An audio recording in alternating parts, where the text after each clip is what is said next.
truth versus only speaking what you think everyone expects of you. And so you learn not to be, but only to do. If you are appreciated only for what you are doing as a child, or how you perform, what kind of a pattern does that set up? Both in terms of your expectations of how you relate to others, but also in terms of what you need to do in order to try to feel good about yourself. I grew up with a father who was very critical. I can't remember a single compliment that he ever gave us. My older brother remembers one compliment, and because it was one compliment, he remembers it to this day. Okay? And that is something that we then internalize. We internalize the negative messages that are given to us. Okay? They become our own internal we become our own internal critics. I had one time I had a 76-year-old woman in my practice, and we were talking about, how, and she had married after being a widow for 30 years, and it was a disastrous marriage as far as she was concerned, because he was expecting her to wait on her hand and foot and so forth. And what she heard in her voice, in her mind, was her mother saying, "You got to be a good wife and do what your husband tells you to do." Okay? And at one point in the middle of the session, she said, "Mother, will you get out of my head?" Her mother was long dead and gone. But the voices we hear are the voices we heard as children that we have internalized. Because the more those criticisms are repeated, the more we tend to internalize those messages. The unfortunate thing is that we tend to pass that on into the next generation and to our relationships. Now, let's take the opposite of what I just described.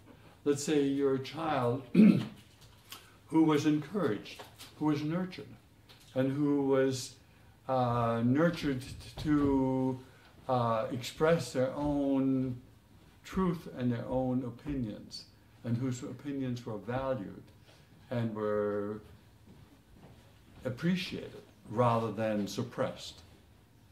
Okay? A child who, when it was disciplined, it was disciplined with love and appreciation. There was a distinction made between behavior and the self.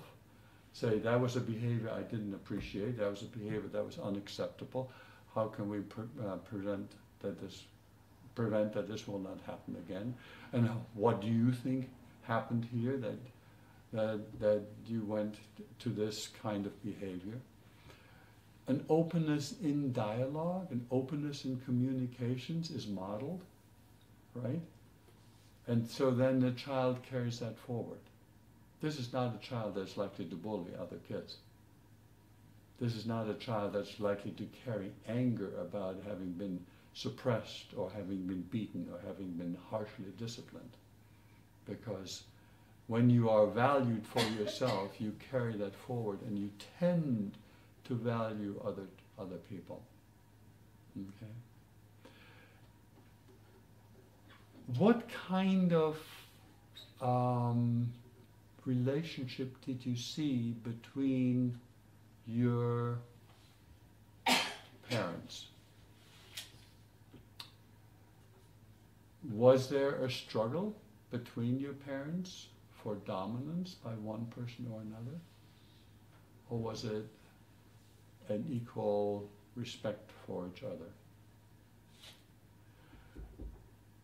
What happens to us as children becomes a model for how we see opposite gender relationships in adulthood. Okay? And there's a man named Harville Hendricks who wrote a book called Getting the Love You Want, and who talks, and his theory is in imago therapy, IMAGO. Imago therapy talks about how we model on the persons who were the most important influences in our childhood. And those are usually our parents. It may be maybe someone else. And sometimes it may be a saving grace when we have someone else who gives us an alternate reality to maybe the conflict that we see in our home, if we had a conflictual home.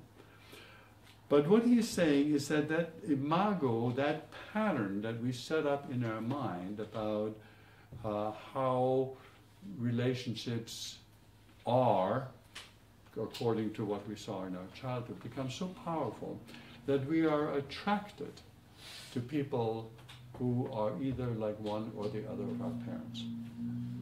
Okay? And that is so powerful that then sets the pattern of what we repeat in terms of transference. So that when we then engage with a partner of the opposite gender, or same gender, if we're talking LGBT, we tend to then act out the same kind of pattern that we saw in our childhood. Okay? So again, what are some of these patterns that can be very good or very harmful? Well, if you saw a pattern in your childhood of one parent dominating or trying to dominate or control the other parent, you will try to do that in your adult life. Or if you are the subdominant person, if you are the person who are on the receiving end, you will tend to seek out someone who will do that to you, because that is such a powerful pattern that this is what our template is for relationships. Does that make sense? Okay. So, what are some of the major things that then become, issues of contention in a marriage? Money, power, and sex, right? And later on, when children come along, how to parent those children, how to discipline those children. Can be major disagreements. And what you see oftentimes in conflictual relationships is that you will have a struggle to see who's right. Whose way shall we do it? I remember when I first got married, I saw my wife slicing tomatoes one way, and I said, "That's not how you slice tomatoes." And she laughed at me and said, "What do you mean? You may slice your tomatoes one way, I slice my tomatoes the other way. Neither one is right, and neither one is wrong." Neither one of us is wrong. It's not a matter of right or wrong. Sometimes it's just a matter of difference. Of how you see things ought to be done. It's not necessarily right or wrong, but you will find people who will insist that this is the way it needs to be done.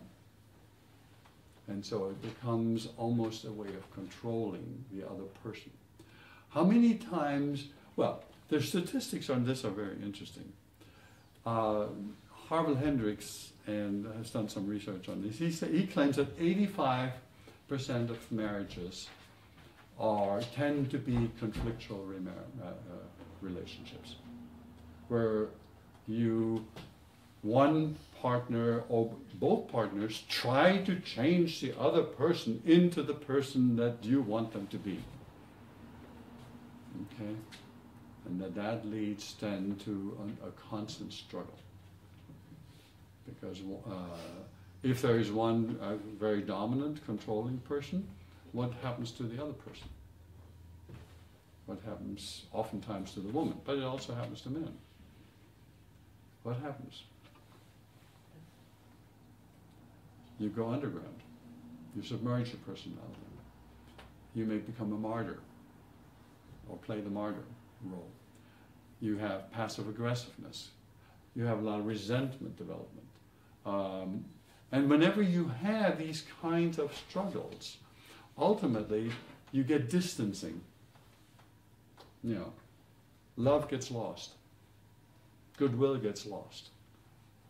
You know, it's a ding, ding, ding, you know, getting back at the other person kind of thing, for perceived slights, for perceived hurts. You know. Those are that's what 85% of marriages tend to be struggles. Maybe not as overtly hostile as what I just described, but struggles nonetheless of trying to, or one person trying to make the other person over into what I want you to be. Okay? If I want you to be a certain way, then every time you're not, I'm going to be criticizing you. I'm going to be correcting you. And that leads to then resentment. Or feeling bad. Do you know what I mean? Feeling low. You know, your self-esteem is not being nurtured. It's being just, you know, undercut constantly. So what about the 15% that are good marriages? They're cooperative and they're collaborative. Okay? You work together. You know, do you get these yoga tea bags sometimes? Each one of them has a little saying on it. And I looked at one this morning. It says, "Life is a flow of love. Your participation is requested." I love that. And that is what can guide a loving relationship, a collaborative, cooperative relationship. Is that love and goodwill and acceptance. And acceptance. Accepting the other person as he or she is. Warts and all. No one's perfect.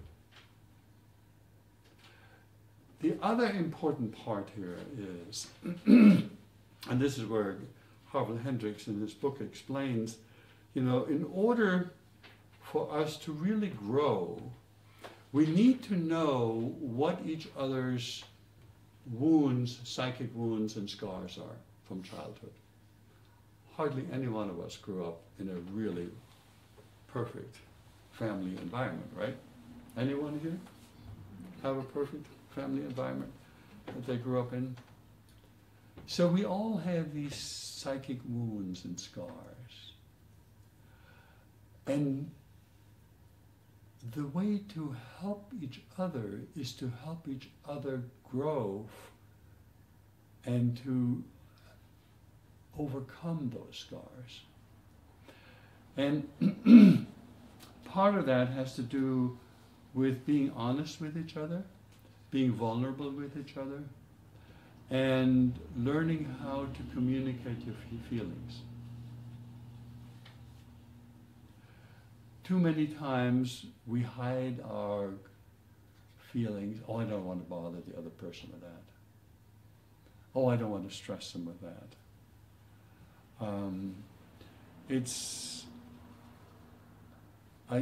You know, when I see clients in my private practice, especially men who are like that, I say, your wife has a need to be needed.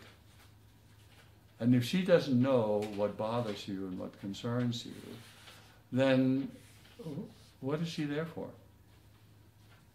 You know, she wants to love and care for you. And if she doesn't know that you are really worried about taking on this big mortgage, or you are really worried about this, because you're trying to put out this strong front and being the provider and so forth and so on, then, you know, she starts to feel useless in terms of the relationship. And she's going to focus on the kids not on you. And then you feel neglected. And then she feels neglected because you're starting to get resentful.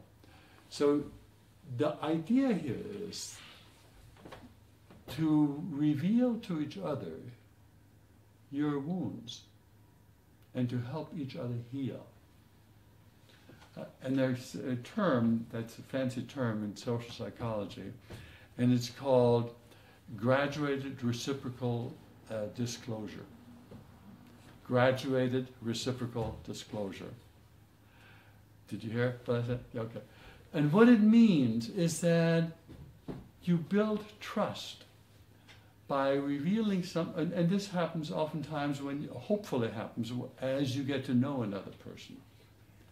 That you reveal something to another person that is at a relatively low level of vulnerability, okay?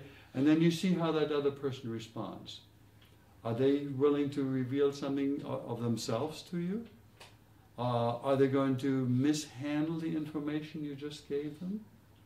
But if you trust that this works, then you can move up the ladder of vulnerability and disclosing more and more intimate things.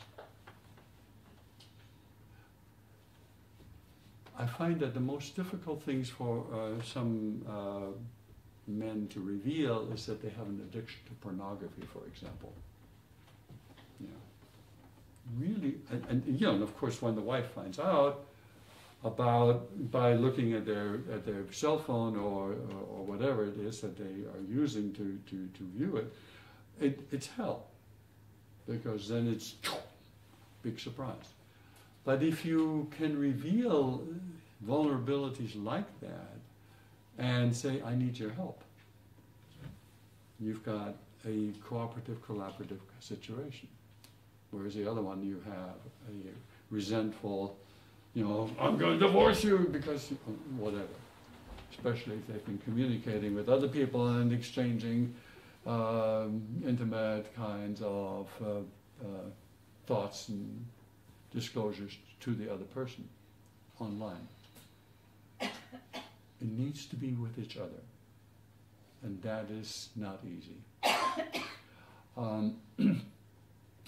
One of the problems we find is that we oftentimes don't have the right or appropriate, I should say, communications patterns. We tend to throw out things, we tend to accuse the other person of making you feel bad. Okay?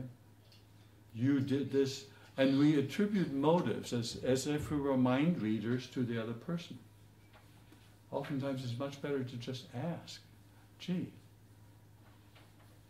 you said such and such. What did you mean by that? I thought maybe you meant such and such, And come to find out, no, that's not what I had in mind. But you don't know that unless you ask. So being curious rather than accusative right away is much better. And I have a handout here that I'm going to hand you out, give you in a moment here, that sort of gives you a template for how to do that. It has to do with really listening, but it also has to do with basically asking the question of when you said or when you did such and such, I felt. And then you search what you felt. Not say, I felt like you wanted to put me down. You can say, I felt put down. Or I felt diminished. Or I felt hurt. You really need to get an emotional feeling expression in there rather than just simply an accusation. Does that make sense? I'm looking at you, Mom. The what? Oh, he's trying to tell me that he needs more of that, I think. Okay. Well, I think we all do.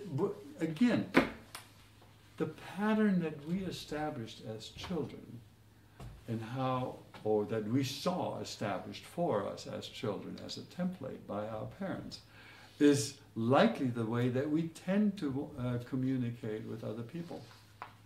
So, Kathy, if you would hand these out, please. I think there's enough here. If not, you can share.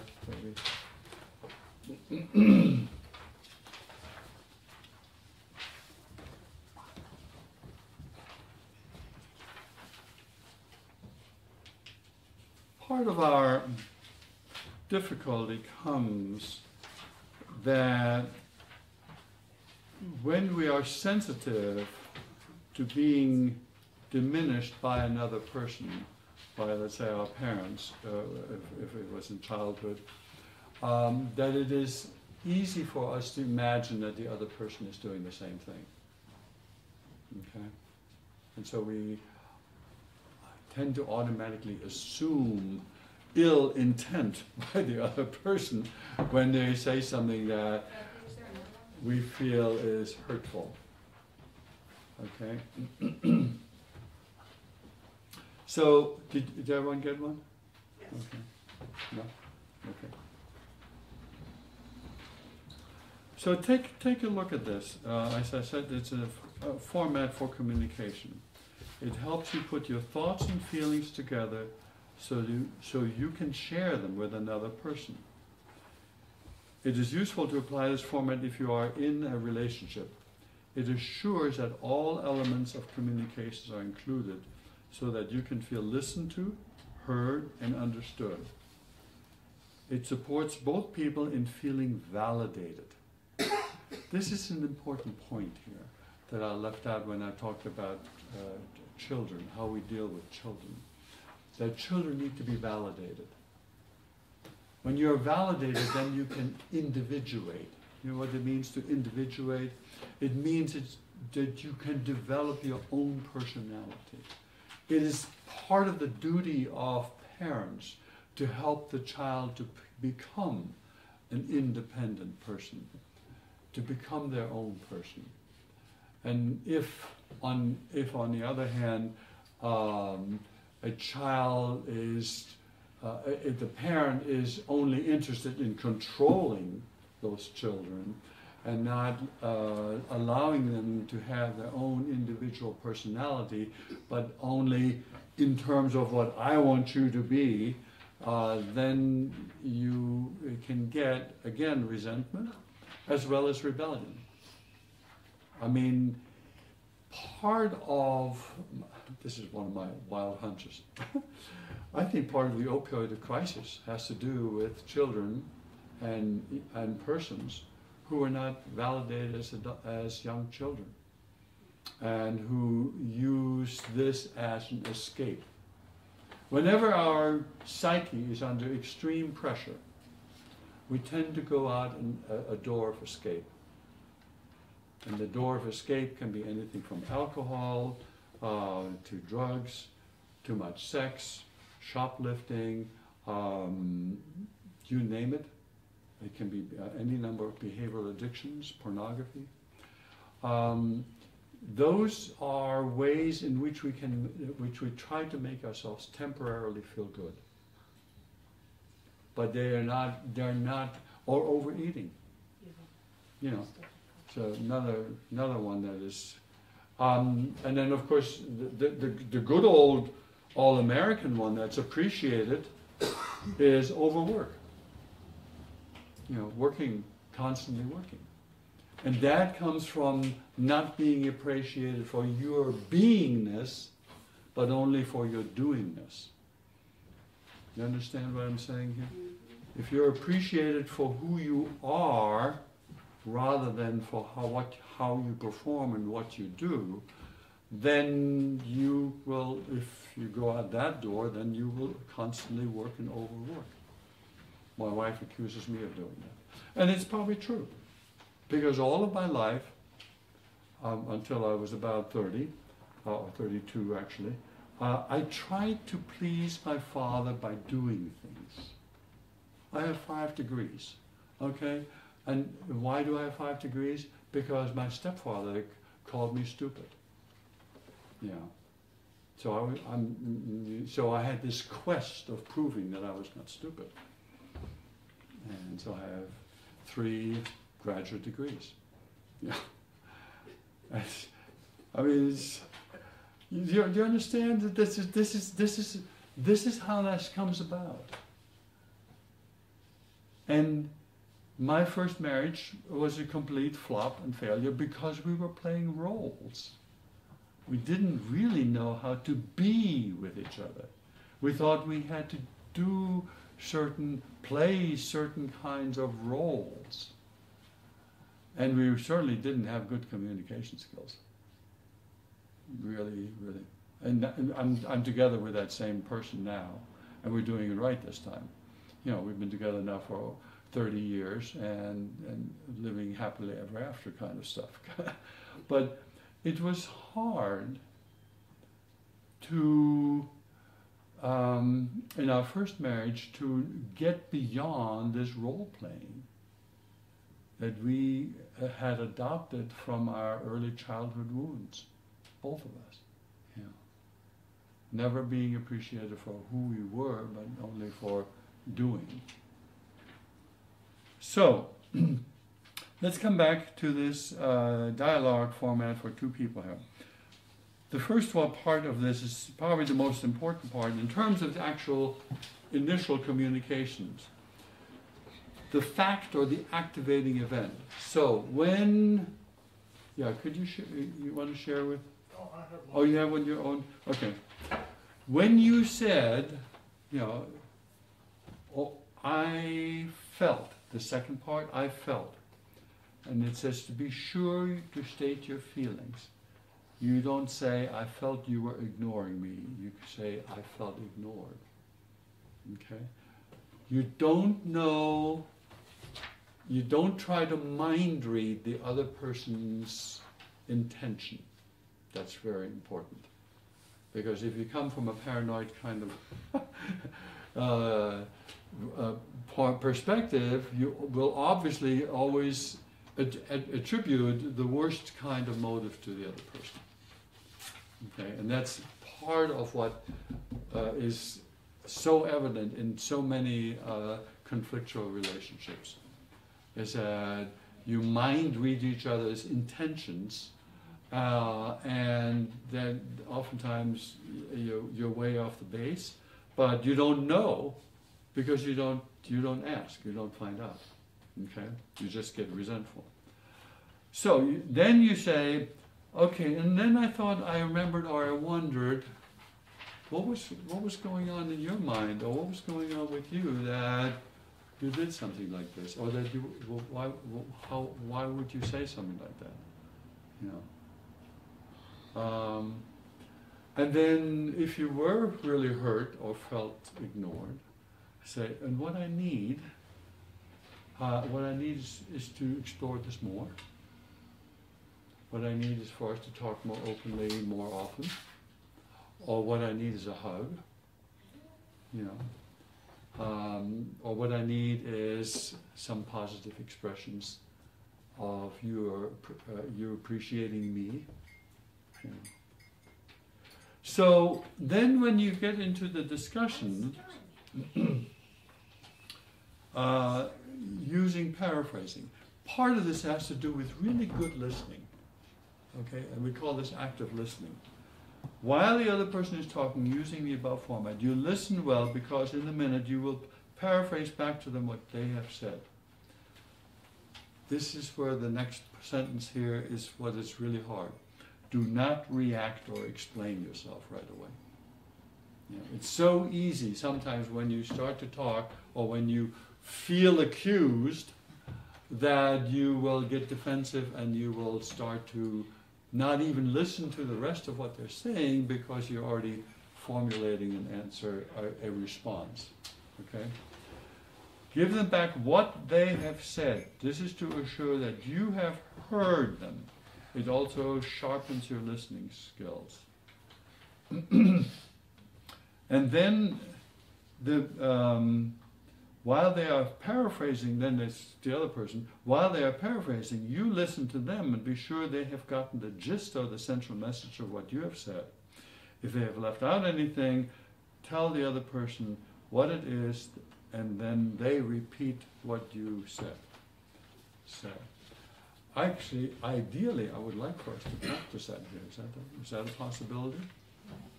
Okay, that you get together with a partner and try to practice that. And so, can we team up 2 on 2? You two back here. Yeah. Okay.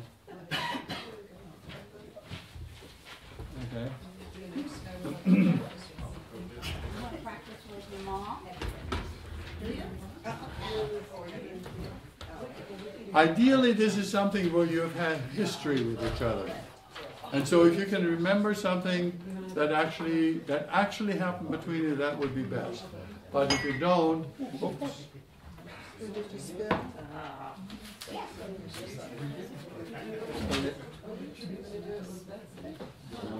he's gonna have to get that. You spilled. Sorry. Now, this is all very well and good, but when people tell you flat out what their motives and intentions are, and they reinforce it with their behaviors and their words, you can do this all you want, and it ain't going to go nowhere. Okay, could you say that what you just said before? Yeah, because we need to have a way to turn that around.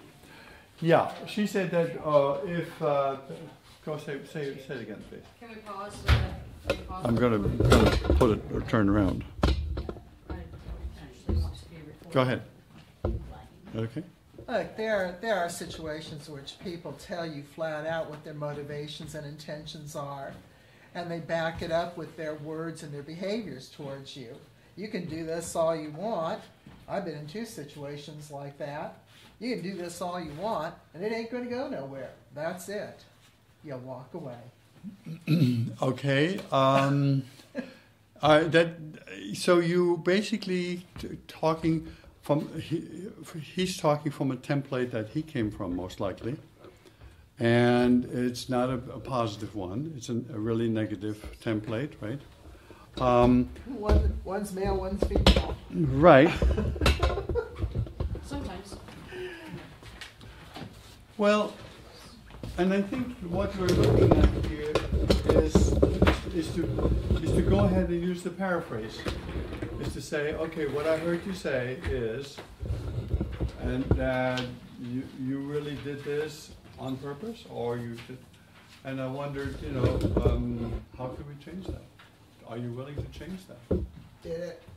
That's a good point, because you're asking the other person, do you really want to change it, or do you just want to keep on the way you're going? Yeah. Because that Right. validates. There's an old expression: if you keep on doing what you've been doing, you're going to get what you've been getting. And that's and so you almost put it up on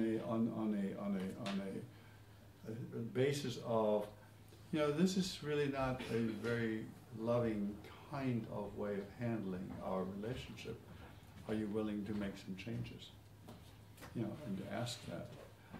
And Did it? And some people just won't. They won't. Yeah. and it's painful.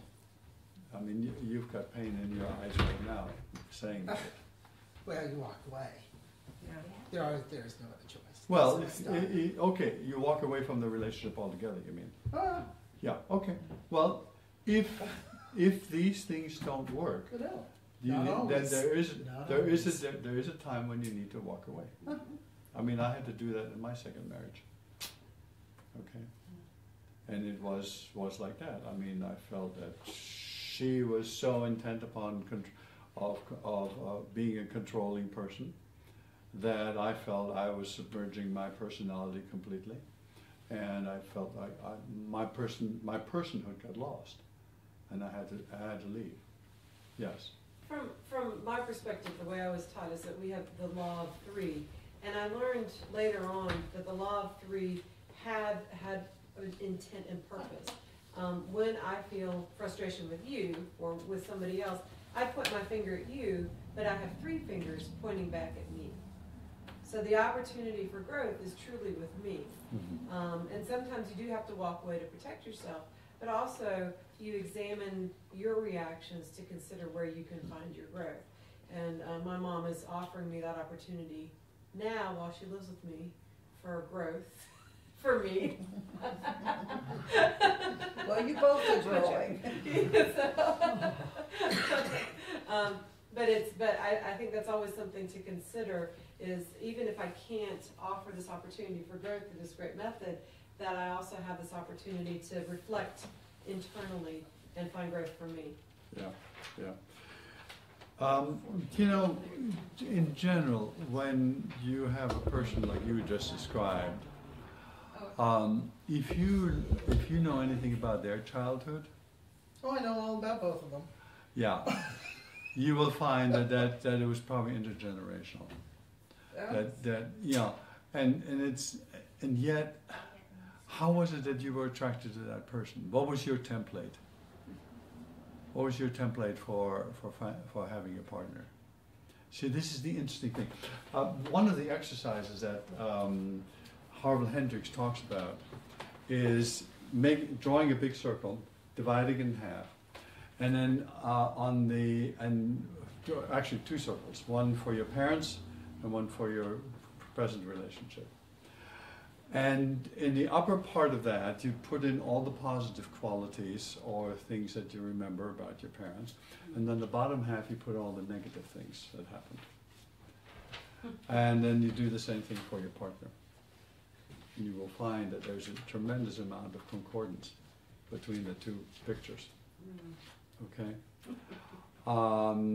Because what we tend to focus on when we are in love or in lust, when we're doing in our courting stage, is to only see the good parts, or wanting to see only the good parts. That's why we call it, having rose-colored glasses.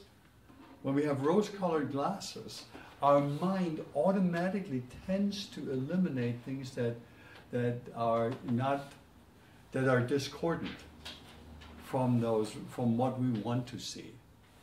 Bottom line is, if the other person isn't willing, Yeah. it's not going to go anywhere. Well, That's it. Yeah. Okay. But most people are willing. I'll give it to you. Well, but some people are so stuck, you're right, Yeah. that they are unwilling to consider that. I don't know whether to take any satisfaction in the fact, but my second ex-wife had like 3 terribly failed relationships after our relationship, So I knew that it wasn't me, It really was, and of course her upbringing was. She is the only one in her family of her siblings who's reasonably sane, literally, That's how bad the father's influence was, and of course his father was just horrible to him, undermined his self-esteem. So we are dealing oftentimes in our partnerships with terribly wounded person, and part of a healing relationship is to take that into account and to help each other grow, just like your daughter just described. Okay, that you can help each other grow but it has to include a willingness to be honest and to reveal those vulnerabilities and to talk about those wounds in an open way. And that's where the hang-up is quite frequently. It's the inability to communicate that, or the unwillingness, or the fear of looking weak, or wuss, as we say in America about men about each other or about themselves. I don't want to be weak or wuss, right? So that's that's part of the issue here, and so, like you say, you can try, and it just bounces off the armor. You can go through all this stuff over and over and over again with people, specific individuals, and you can do all the steps and you can stay in there. But if the other person is not willing, Right? don't waste your time. Yeah. Don't waste any more emotional energy. Well, Marcy, I think it's important, at the outset to question the person as to whether or not they are willing to work on the problem. Yeah. How do you know I didn't? I have- I'm not going any further with this. I know everything that you're talking about, and I've done all these things. Yeah. And let me tell you, if the other party, You're right. I mean, you they're not going to. and then I have another hand up. And that's I didn't bring it, unfortunately. It's called how to avoid abusive relationships. Ooh, Right. that's Okay. Well, I know how to do that now. Yeah. Well, believe it or not, but what happened? I used to do counseling and group sessions for survivors of domestic violence. Okay. And the pattern is that they tend to go back to the same template and again and again. Yeah. They don't get cured the first time. And that's the sad part. Because that template is so powerful in our heads that we tend to exclude. We did a session one time with a group of survivors, and we listed on a whiteboard all the qualities in men that they're attracted to.